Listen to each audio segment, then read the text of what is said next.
AP liquor scam కేసులో IT అధికారులు రంగంలోకి దిగారు. 2000 కోట్ల అక్రమ సంపాదనను హవాలా మార్గాల్లో తరలించడంపై ఫోకస్ చేశారు. ట్యాక్స్ ఎగ్గొట్టిన నిందితులకు త్వరలో నోటీసులు జారీ చేయనున్నట్లు సమాచారం. వైసీపీ ప్రభుత్వ హయాంలో జరిగిన మద్యం కుంభకోణంపై కేంద్ర దర్యాప్తు సంస్థలు ఉచ్చుబిగుస్తున్నాయి. ఇప్పటికే ఎన్ఫోర్స్మెంట్ డైరెక్టరేట్లో లోతైన విచారణ జరుగుతుండగా తాజాగా ఆదాయ పన్ను శాఖ కూడా రంగంలోకి దిగింది. ఈ స్కామ్ కు సంబంధించిన కీలక రికార్డులను ఈడీ అధికారులు ఐటీ శాఖకు బదిలీ చేశారు. మద్యం అమ్మకాలు, లావాదేవీలు, నిధుల మళ్లింపులో జరిగిన ఆదాయ పన్ను ఎగవేతపై ఐటీ అధికారులు ఫోకస్ చేశారు. మద్యం విక్రయాలతో వచ్చిన ఆదాయాన్ని లెక్కల్లో చూపకుండా భారీగా పన్ను ఎగవేసినట్లు ఐటీ శాఖకు ప్రాథమిక సమాచారం అందింది. అదే నిజమైతే వెంటనే కేసు నమోదు చేయాలని ఐటీ అధికారులు భావిస్తున్నారు. నిధులు ఎక్కడి నుంచి ఎక్కడికి వెళ్లాయి, ఆదాయానికి మూలాలేంటన్న కోణంలో ఆరా తీస్తున్నారు. ఒక్కసారి ఐటీ శాఖ అధికారికంగా కేసు నమోదు చేస్తే ఇక పూర్తి స్థాయి దర్యాప్తుకు మార్గం సుగమమవుతుంది. కేసు ఫైల్ చేసిన వెంటనే స్పెషల్ టీమ్స్ రంగంలోకి దిగి సంబంధిత వ్యక్తులు, సంస్థల్లో సోదాలు చేసే అవకాశముంది.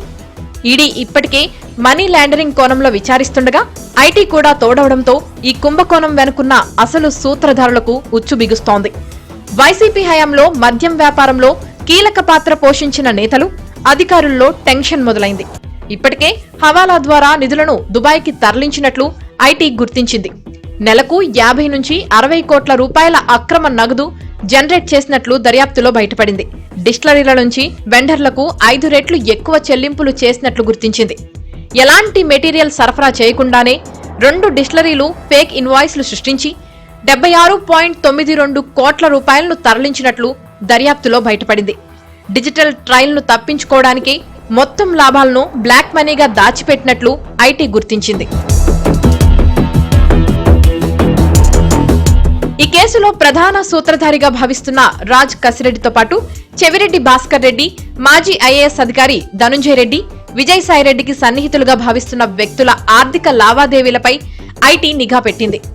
ఓల్విక్, అరోయో లాంటి షెల్ కంపెనీల ద్వారా నల్లధనాన్ని ఎలా మళ్లించారు, వాటికి నిధులు ఎక్కడి నుంచి వచ్చాయనే అంశాలపై ఆరా తీస్తున్నారు.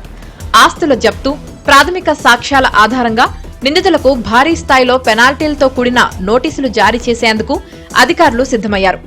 ఈడీ సేకరించిన డాక్యుమెంట్లను ఐటీ అధికారులు ఇప్పటికే తమ స్వాధీనంలోకి తీసుకున్నారు. ఈ కేసులో బినామీల పేర్లతో కొనుగోలు చేసిన ఆస్తుల జాబితాను కూడా ఐటీ విభాగం వెలికితీస్తోంది. త్వరలోనే మరికొన్ని సోదాలు, అరెస్టులు జరిగే అవకాశం కనిపిస్తోంది.